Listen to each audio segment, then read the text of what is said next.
పాలమూర్ల ప్రాజెక్టులను ఎవరు అడ్డుకున్నా సహించేది లేదన్నారు ఎమ్మెల్యేలు శ్రీనివాస్ గౌడ్, గువ్వల బాలరాజు. ప్రాంతాల మధ్య పంచాయతీ పెట్టేలా విపక్ష నేతలు మాట్లాడు సరికాదన్నారు. గతంలో ఇక్కడి నుంచి నీళ్లను తీసుకుపోతుంటే అధికారంలో ఉండి ఏం చేయలేని నేతలు ఇప్పుడు విమర్శించడం కరెక్ట్ కాదన్నారు. పాలమూరు పెండింగ్ ప్రాజెక్టులను పూర్తి చేసేందుకు సర్కార్ పనిచేస్తుంటే సహకరించాల్సిన విపక్షాలు అడ్డుకుంటున్నారని వాళ్లకు జనమే బుద్ధి చెప్తారన్నారు టీఆర్ఎస్ ఎమ్మెల్యేలు. పెండింగ్ ప్రాజెక్టులు కంప్లీట్ చేస్తూ కొత్త ప్రాజెక్టులు కూడా పాలమూరు రంగారెడ్డి జిల్లా ప్రాజెక్టులు కూడా తొందరగా కంప్లీట్ చేయాలని చెప్పి శరవేగంగా జరుగుతున్నటువంటి అభివృద్ధి పనులను చూసి ఇవన్నీ కంప్లీట్ అయిపోతే ఇలా ఆనాటి గవర్నమెంట్ ఊకేనైనా మీకు కూడా ప్రాజెక్టులు ఇచ్చినాం అని తెలంగాణ అన్నప్పుడల్లా శాంక్షన్ అయినట్టు ఇవన్నీ కూడా పెండింగ్ ప్రాజెక్టులు కూడా కంప్లీట్ చేయడానికి కాదు, ఏదో తెలంగాణ అంటున్నందుకు ఈ ప్రాజెక్టులు ఇచ్చినా మేము డెవలప్ చేస్తున్నాం చెప్పుకోవడానికి ఇచ్చిన ప్రాజెక్టులు అవి.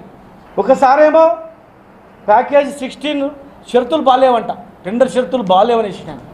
బాగుంటాయో బాగుంటే నీకు ఎందుకయా? పాలమూరు జిల్లాలో కావాలి, మంచినీళ్ళు కావాలి, సాగునీరు కావాలి, మాకు కావాలి నీళ్ళు. నెత్తివాళ్ళ కొడుకుని రాయగాలి. మేము అంతా వలసల జిల్లా, జనం అంతా బీద జిల్లా, అందరూ వలసలు పోతున్నారు. మా బతుకు తెరుగు నీళ్ళు కావాలి. టెండర్ కరెక్టా లేదనేది గవర్నమెంట్ చూసుకుంటుంది. తప్పు ఉంటే రేపు పైన రకరకాల ఏజెన్సీలు ఉన్నాయి, వాళ్ళకి ఫిర్యాదు చేయి వచ్చిన తర్వాత కరెక్ట్ ఉందా లేదా అని చెప్పి. మీకు ముందు కూడా కొనసాగాలి, లేకుంటే ఈ ప్రాంత ప్రజలు కొంతనైనా మా ప్రాంతానికి ఏం చేయకపోయినా మా ఆశీర్వాదంతోన మంత్రి అయ్యిండు, ఎమ్మెల్యే అయ్యిండు అని చెప్పేసి ప్రజలు గుర్తుంచుకోవాలంటే మీరు నిజంగా చర్చ పెట్టండి, ఒక మంచి అర్థవంతమైన చర్చ పెట్టండి. ముఖ్యమంత్రి గారు తీసుకుంటున్నటువంటి విధానాలు, అవలంబిస్తున్నటువంటి విధానాల వల్ల నిజంగా ఈ ప్రాంతానికి నీళ్ళు వస్తాయా రావా అనేది ప్రజలకు అర్థమయ్యే విధంగా ఒక అర్థవంతమైన చర్చకు సిద్ధంగా అండి.